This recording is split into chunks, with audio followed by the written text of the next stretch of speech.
So do we now live in a post-DEI world with a new administration in place and new policies and procedures? I bring back Erec Smith from Cato Institute, an expert on DEI, to talk about where we're at and where we're going. And has this ideology been terminated, curbed, or is this just a short-term reprieve? Erec is the right guy to talk about this. Now, this episode is brought to you by Cardio Miracle. Cardio Miracle, as you know, I've talked about this for years now. I just came back again with another angiogram on all my heart arteries. Beautiful, incredibly clean. For the most part, my blood pressure has been way down. I monitor it regularly. And I'm all the way down to a 118 to about a 130 for the top number. I used to run at about 150 to 175. Gout is another thing that's been incredible and life-changing for me. I would not bring up Cardio Miracle and use them as a sponsor if I did not believe in the product and if I didn't have real, substantial evidence. And there's a lot more lab work that I could talk about as well. You can go to the description box and click on the Cardio Miracle link, or to my website at cwicmedia.com, scroll to the bottom and watch the video and my testimonial on the product. I take it every day. Here we go.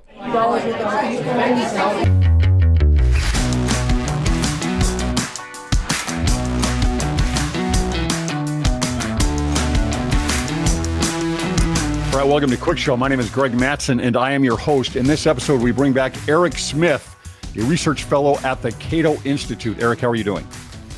I'm good. How are you? Good. Good to have you back on the show. I want to go straight to the point here, and then we can kind of unravel things as we move forward here. But are we living in a post-DEI world, as some pundits may say? No, not yet. We're almost there. DEI is not dead.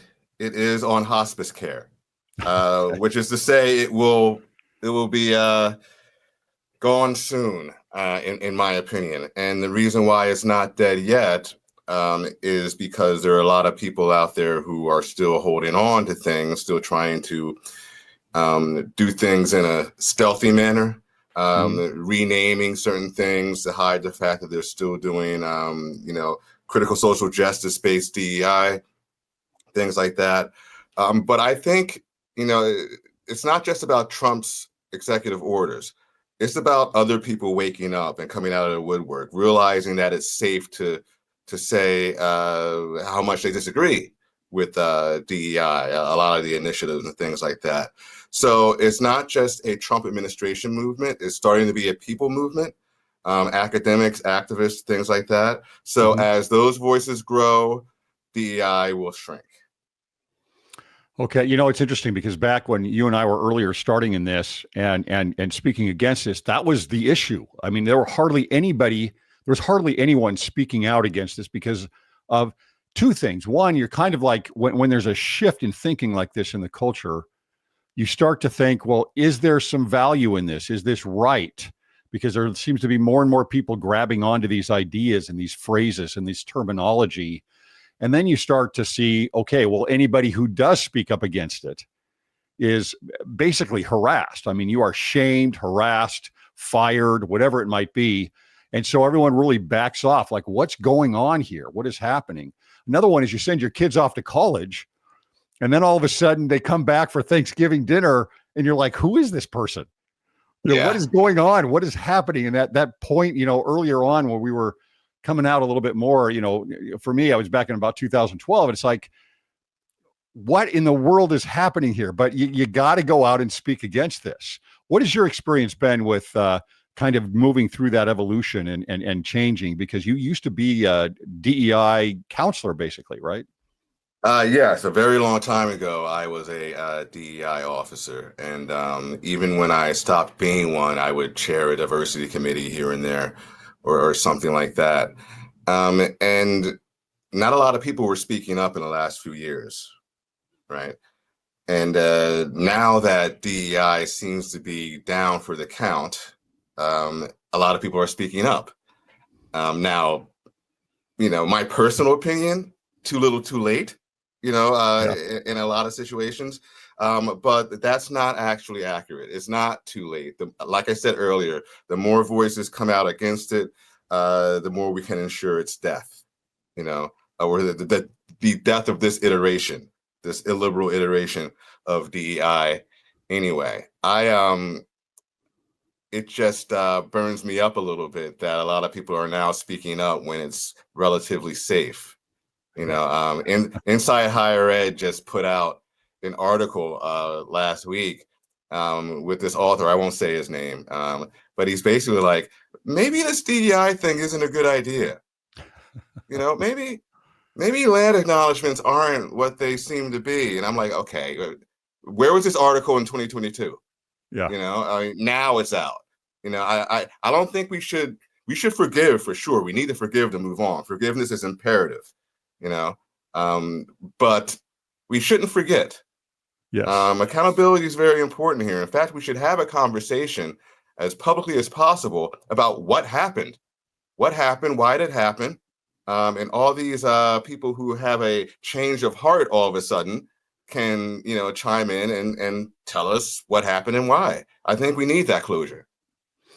Now, I will disagree with you a little bit on this. I am still concerned about the next iteration, the next major iteration of an evolution of DEI, critical social justice, critical theory, everything else, right? It just seems to kind of morph and kind of like a virus. It just kind of changes and along with the culture and finds new soft spots.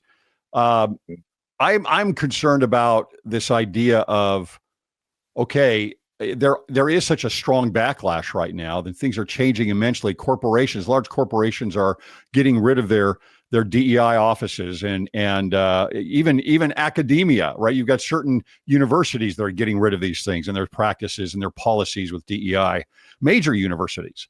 But they're so entrenched still in the institutions of the U.S.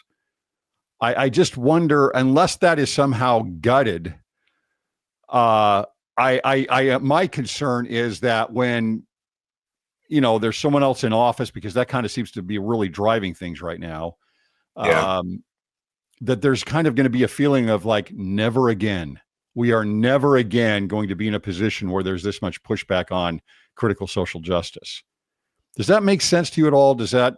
It makes sense, but I believe the reason why we got into this mess in the first place, one of the reasons why we were susceptible to it anyway, is that we took our eyes off the ball. Greg Lukianoff and Ricky Schlott last year wrote a book called The Canceling of the American Mind. And they had a chapter that, rightly talked about how it went underground around, the late 90s and then resurged when the time was right, really. Trayvon Martin, Michael Brown, and then George Floyd, right? When they went underground, it was like out of sight, out of mind, right? They were allowed to, out of sight, out of mind. Oh, yeah. Yes. And they were allowed to, talk to each other. They were allowed to organize all kinds of different things, kind of undercover. What we need to do is, be aware, not take our eyes off the ball this time. When social justice initiatives are implemented, we have to check and see, okay, so what's the underlying ideology here? What is this based on? Are we still embracing liberal values like free speech, viewpoint diversity, individuality, things like that? We just have to be more cognizant. And, I plan on being more cognizant and being a voice against this stuff whenever I see it. So, I mean, at least from where I'm standing, we're more ready to fight back than we were before. Okay. What you like I said, I was trying to get a hold of you on your email. What is the story of you moving out of academia? You had talked previously about you were alienated because you were the wrong, I'm quoting air quotes here, you were the wrong kind of Black person, and you were told that you were a mere presence, your mere presence caused harm. Yes. Is this the reasoning behind the move? Most of it, yes. Mm-hmm. Now, again, my immediate institution, York College of Pennsylvania, I didn't see much of that. There were people here and there. Mm-hmm. And I let them know how I felt and vice versa. But ultimately, my field, seem to be hijacked, and trying to fight people behind enemy lines is difficult to do, you know? So I thought I'd leave, right? You gather the cavalry, come back and take care of things. I thought I could do a lot more outside of academia than inside of academia to save academia. And so far, it seems like a good move. Can we save academia?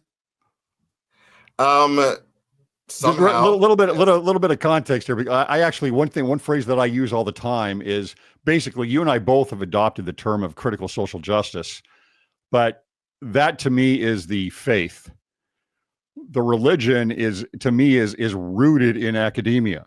I call it the religion of academia because that's kind of where it's sourced.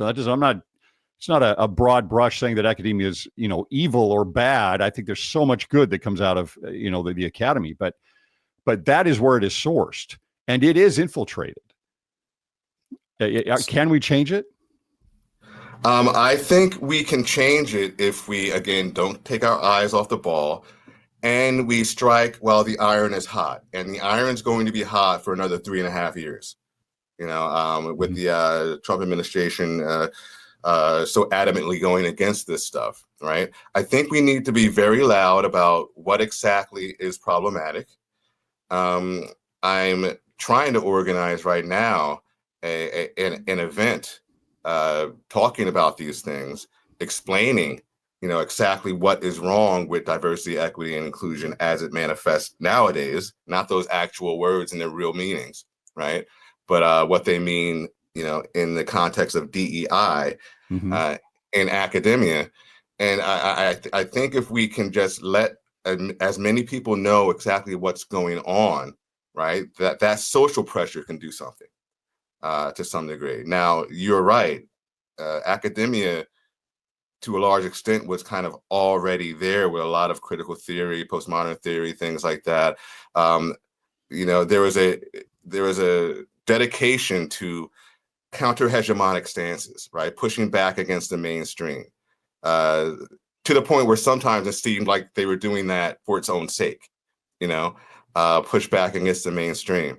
So one could say that DEI didn't break academia. Academia was already broken, which made DEI possible, right? One can say that. So, drawing attention to that as well as the detriments of contemporary DEI, I think can go a long way. And like I said, we have 3.5 years. Yeah, you got 3.5 years to make the change, which is enough time if the change actually is implemented. Right. But again, I think it's important to get. It's not just a cultural shift; it is also. It's also certain individuals that are the pushers and shovers on this whole movement, and if they're given license to be in certain positions of influence, then it's. I think it's very difficult to make the change because they're still going to be around. Yes. Let me get. Go ahead.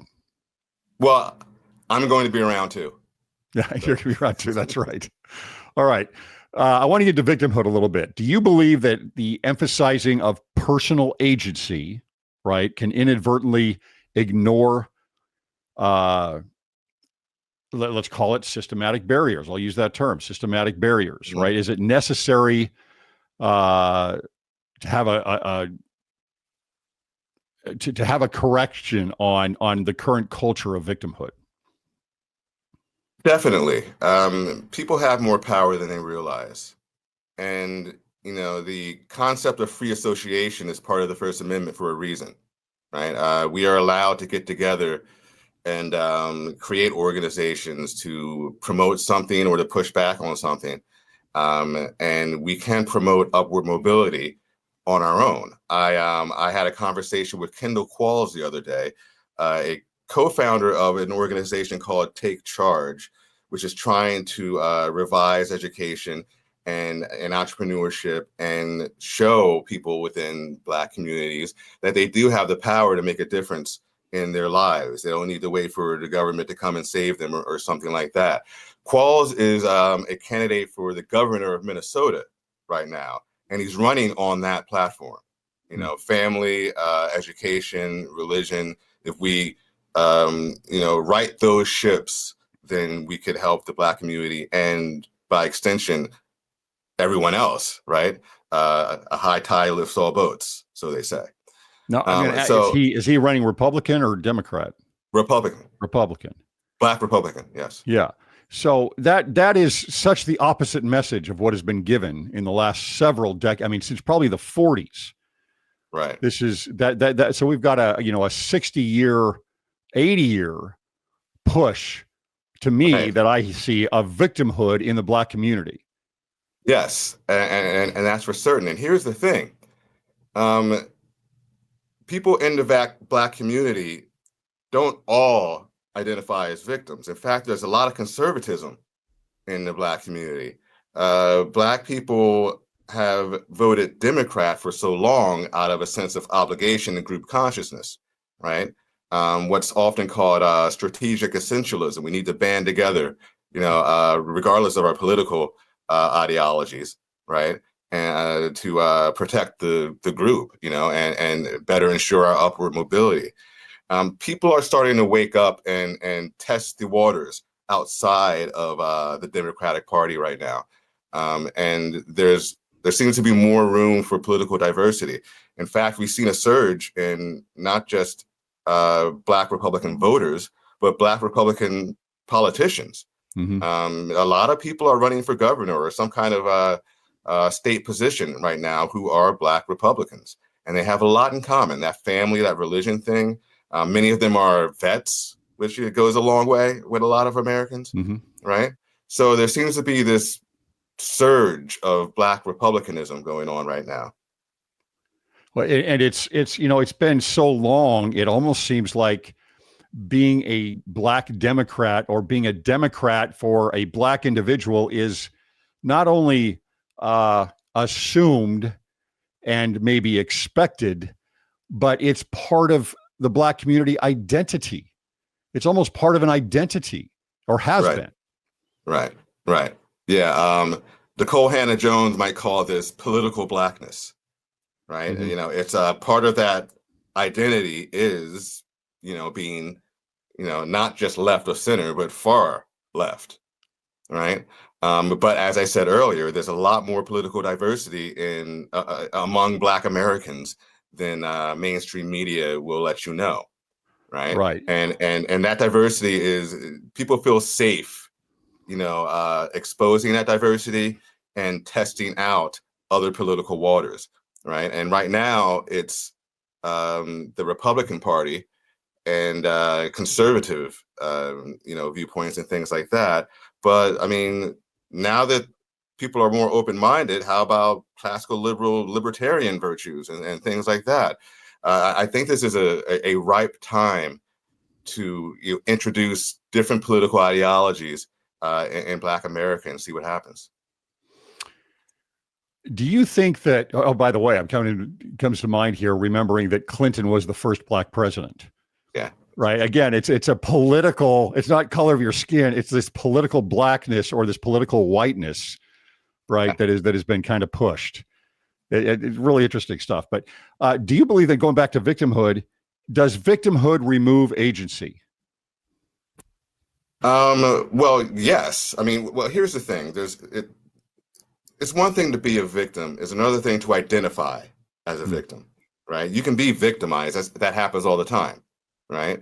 But if you stay in that mindset of I'm always going to be victimized, or there's no hope, as long as I'm in this society, I can't win, then that's a, perceived lack of agency, right?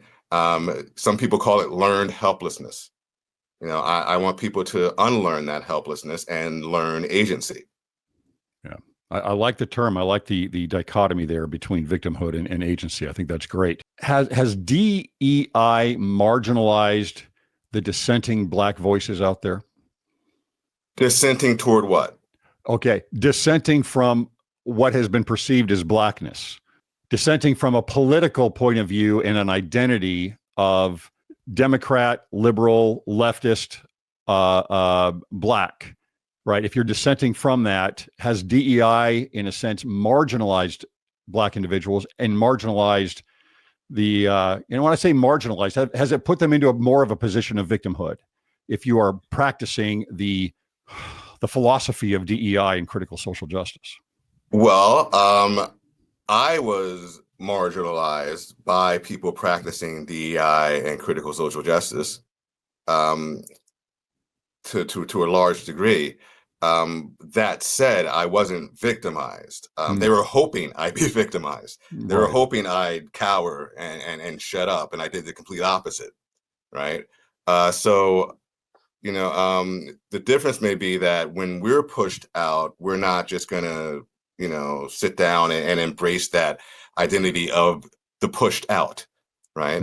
We're going to climb in different directions. We're gonna overcome things in ways that show our agency and that we are against victim identity.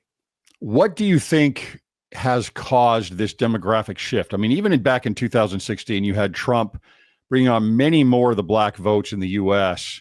Than a Romney or a Bush previously. And then, of course, in 2024, the shift was substantial in moving over toward a Trump versus Kamala. And not just with the black vote, but the Latino vote, 44%, which is an incredible difference. What do you attribute that to? People opening their eyes to the inefficacy of democratic policies.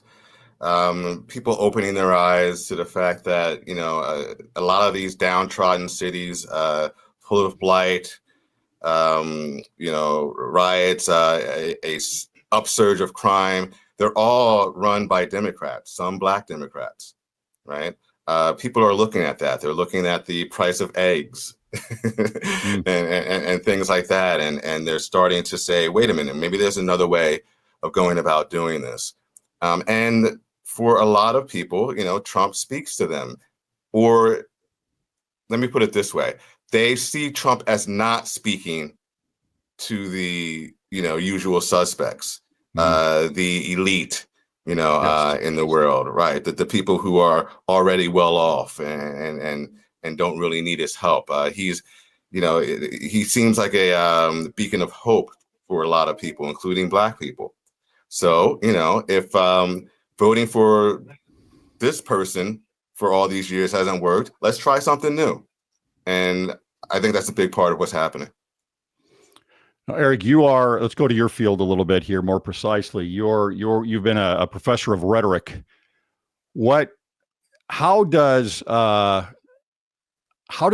practice of DEI clash with rhetoric?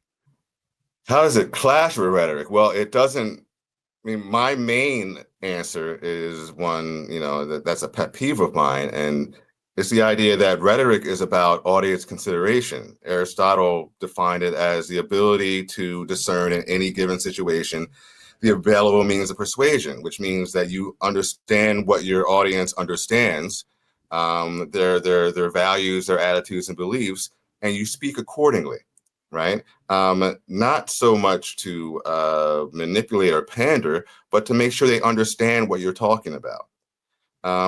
DEI, when people are talking about DEI, it's less about the audience and more about them. It's more about I am fill in the blank, hear me roar, right? And so it's not about rhetoric in the traditional sense. It's about pushing back on counter hegemony or on hegemony. It's about being counter hegemonic. A lot of rhetoricians in my field right now are talking about the concept of counter story. Which is a cute way of saying talking back against the mainstream, and there are a lot of books and articles coming out right now about this idea of counter study or story. I thought I had some books available, but I don't. That is about telling our stories, lived experience, as epistemologically equal to, sound evidence, empirical evidence, research, things like that. The use of logic and rationality to explain your point. They think telling a story is equal to that. But here's the thing, and here's something else that is against rhetoric. You're not allowed to respond in any kind of critical way. You know, you have to love everything you just heard from this story. You can't say, wait a minute, this part doesn't make sense. Or can you elaborate on, that's considered violence, quote unquote. So these are rhetoricians who think rhetoric is a form of violence. How's that going to work? Yeah, exactly. It's interesting because at first, and I think this is part of the carrot for those that fall into a critical social justice mentality, is that you are fighting against the hegemonic powers and structures out there, right? To look at from a Marxist point of view, especially looking at Gramsci, but then you're also fighting against the meta narrative of postmodernism, right? And the postmodernism pushes. And so you do think there's some rhetoric involved here in a sense, because you're persuading against this monolith to some degree, or at least as it's viewed. But the truth is what they're saying is also a monolith. Not only a monolith, but a policed monolith, a policed message that does not allow any leeway around it. You accept it or else we accuse you. Right. And that's why it's rhetorically weak, right? You're not using your, logic and rationality to persuade. You're using coercion. You're using intimidation to persuade. And the whole point of rhetoric is to avoid those things, right? We have rhetoric so that we don't resort to bullets, right? Or other, forms of violence. And that is being seen as either weak or an aspect of whiteness to do those things. So, yeah. Do you think that rhetoric should be emphasized more in the K-12 space? Oh, yes. And would that help us not fall into worldviews that are so dogmatic? Yes. In fact, I'm working on curricula with people at Cato on that to implement rhetorical instruction in K through 12, middle school and high school. Fantastic. Yes. We're working on that right now. We're doing a presentation at the National Council for the Teachers of English in November on this. So we'll hopefully have a wide audience for that. And the idea is the sooner we get this stuff, the better. The sooner we see the efficacy of not debate in a formalized sense, but in dialectic, back and forth conversation to arrive at a truth. The sooner students understand that and see the benefits of it, the better. So, we're trying to get it into primary and secondary education. No, that's fantastic. We talk a lot about education here, and that is very, very much needed. It's sad because the state of American primary education has fallen so much. There's not a lot of critical thinking taught. There's not a lot of learning skills taught. It's let me dump the information into your brain, and so anything that brings about critical thinking and trying to really understand and grapple with hard questions and issues is so desperately needed. Yeah. And that's, you have that problem before you approach DEI, or something like that. I mean, there's critical thinking is hard to teach. Just telling somebody to listen to what you're saying is relatively easy, right? So that was already an issue before all this blew up. And hopefully the educational reforms going on right now will make a difference. What type of alternative value frameworks could come in and replace DEI?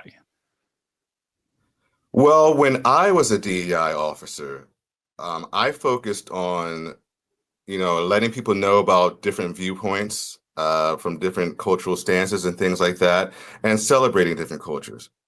For example, we've heard of the privilege walk, right? Yes. So if you have this, that, and this, take a step or two forward, and by the end of it, all the privileged people are up here, and all the underprivileged people are back here. I did that, but I didn't do it, as a form of, talking about how victimized people are or things like that. I did that so people say, oh, okay, so not everybody sees the world the way I do. And, people have their positions because of, various reasons that I know nothing about. The lesson I was trying to instill was there, but for the grace of God go I.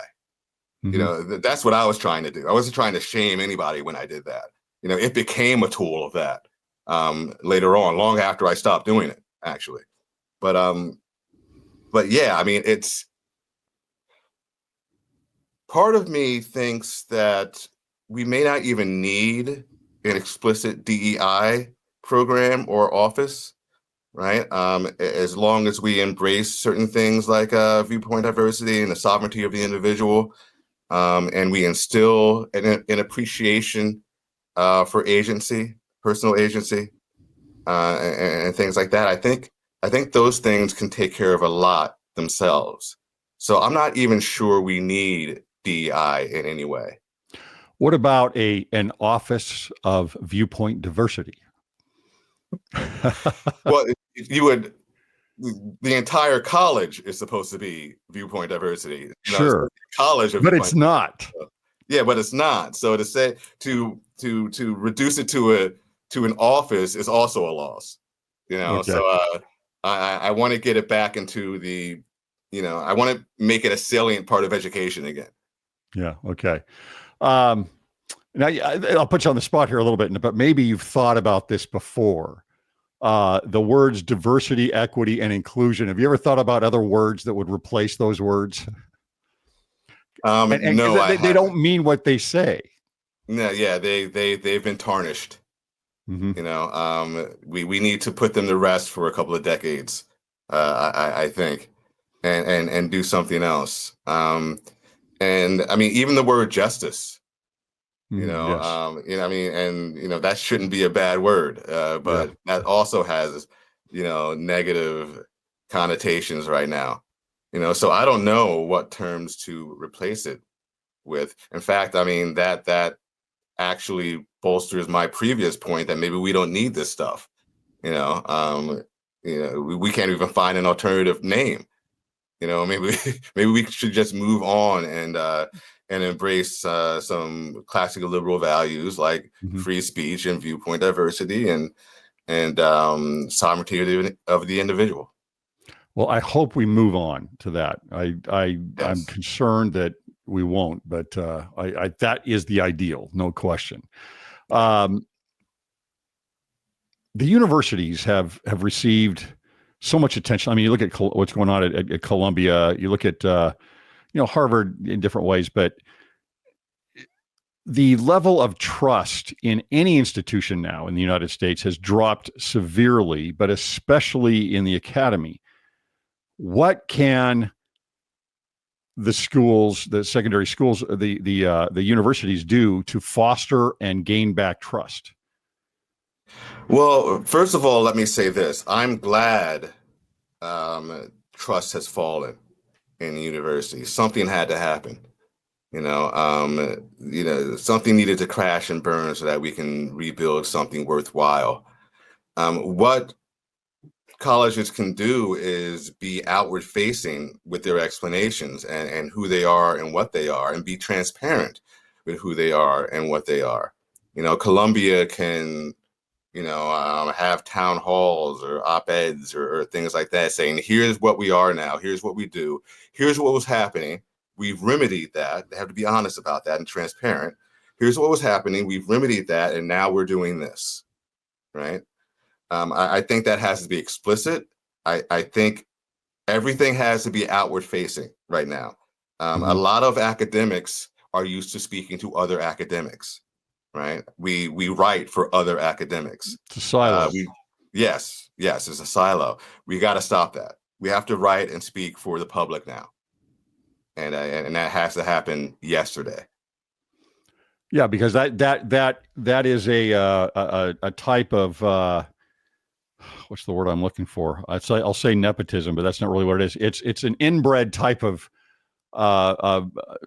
publication and communication, because it creates elitism is one thing. There's no checking. And if there is a constant narrative and religion, so to speak, within academia, the only checking is going to be, are you stepping outside of the bounds of that? Yes. Right. And so but when you're writing to the public, it's like me putting out a video. I mean, we're going to get a lot of response on this, and it's going to be from a number of different viewpoints. They get to hash it out. They get to create a new perspective and relationship with whoever is writing that article or paper or whatever it might be. That would be great. How do we do that? Well, I'm not entirely sure. I think the Trump administration is dropping the ball on what it could do right now. It's taking a sledgehammer to this stuff when it needs a scalpel, in my opinion. And I mean, the administration could do a better job of saying exactly what the problem is, right? Explaining to people, yes, the words are diversity, equity, and inclusion. And it seems like we're going against good things, but we're not, because yada, yada, yada. There needs to be more explicit explanation of that. And that's not happening. This was a perfect opportunity for civil discourse, for having, televising even, academics explaining what they're doing and why, right? As a condition for getting funding, perhaps. You know, I mean, I'll go that far. That far, you know, but that's not happening, and it needs to happen. I'm going to try to do my best to get something comparable to happen. Yeah, the talking points, it seems like, for the administration are more against the group that's, the Democrats. Right. They're fighting against that because they want to hold power, and they do want to make the changes. But the messaging is Democrats have been horrible. We're going to make that change. But they're not telling directly what the issues are, right? Yeah. What is the underlying fundamental issues that have gotten us to this point? Yeah, I agree. And it wouldn't be difficult. Yeah, no, that's a good idea. So you're a co-founder of Free Black Thought. Yes. Are there any measurable outcomes? This is something I follow on social media. Are there any measurable outcomes or developed strategies that you have used that you've seen some change in response, maybe even beyond culture, but where you've been able to move the needle a little bit? You mean regarding viewpoint diversity within? Yeah, Black viewpoint America? diversity, a reduction in DEI. I'm trying to work on that now. You know, and in fact, later on, right after this, I'm going to pitch a possible event here at Cato that would focus on, classical liberal values and Black Americans. So what's the point of viewpoint diversity? What is the benefit of it? We're already doing a lot of these things. We already appreciate, sovereignty of the individual and things like that. We already appreciate free association to help ourselves in the community. There is a political stance that abides by those things. It's not that Black Americans are against classical liberal values or libertarianism. No one's made the case for them yet. Not well anyway. And I think that needs to happen. I think Free Black Thought is the perfect leader for that kind of endeavor. You bring up agency again. What goes along with agency always is responsibility. Right. It's like, I've got a responsibility over this agency, which is the exact opposite. And when I think about victimhood, to me, that's the exact opposite of victimhood, is responsibility. Right. And if you are pushed into a position, whether you're Black or anybody else, that becomes a victim and it has a victim attitude, you in a sense, you relinquish the issue. I look at critical social justice and I think, okay, well, what is it really trying to accomplish? It's saying the problem is out there. Always. The problem is out there. And it's not that there aren't problems out there, but it's never, well, what do I need to look at? Right. Where do I need to make the change? And I kind of can relinquish my responsibility, which feels great, right? I can relinquish my responsibility because I'm a victim. Yes. It's not my fault that I still live with my mom and I have no job. It's the society, right? Yes. It's racism. There's this monocausal attitude about everything, and we have to make responsibility sexy. We have to say, here's what happens when you take your life into your own hands. And it's one thing for me to say that. It's another thing for people like Kendall Qualls to say it, who was born in poverty and got Mhm. out of it and is a model for exactly what we're talking about. A Black person who, through a sense of responsibility, rose to prominence where he is right now. And he may very well be governor of Minnesota. Yeah. No, that's great. That's great. Last thing I want to go over here is the woke right. This is something that over the last 6 months or so, as it looked like, President Trump was going to take power of the presidency, that has really started to flourish. And what are your thoughts, first of all, about using the term woke with the right? And do you see this as an issue? I think using woke is a sound rhetorical move because it speaks to the irrationality and illiberalism going on the right, Mm-hmm. as opposed to calling it something completely different and having people realize over time that it's comparable to, wokeness on the left. So I'm okay with that move. As far as what we do about the woke right, is that what you were asking? Yeah, you do. I'm just saying, do you think it's an issue, and is it going to grow? Um, it seems to be an issue right now. I don't know how much it's going to grow. I honestly don't. But I hope it doesn't grow for various reasons. A, because that inherently would be bad, but B, I'd find myself and people who think like me or have the same political position as me would find themselves fighting a war on two fronts, Yes. and that does not go well. As any history book will tell you, right? So I'm concerned about that. Yeah. Well, and you look at the left, and the problem there was that they didn't fight both fights, right? Yeah. They didn't curb the far outside end of the left over there. They weren't checking it. They haven't checked it. And so that grew and of course has dominated our institutions now at this point. So anyway, Erec, really appreciate your time. Love what you do. If you guys have not, if the audience has not followed Erec before, you need to follow him. Erec, where can they find you? Well, you can Google Erec Smith. That's the easiest way to find me. EREC though. Yes. If you Google Erec Smith, you'll get a lot of people, including an author. So but I actually know him now. Yeah. So that's funny. But yes, EREC. You can also go to the Cato website and find me, and a lot of what I've been doing in the past 3 or 4 years is all collected there. So that's a good place to find me. Great. Very good. We'll put that in the description box. Erec, really enjoy speaking with you. Thanks for coming back on. Thanks for having me.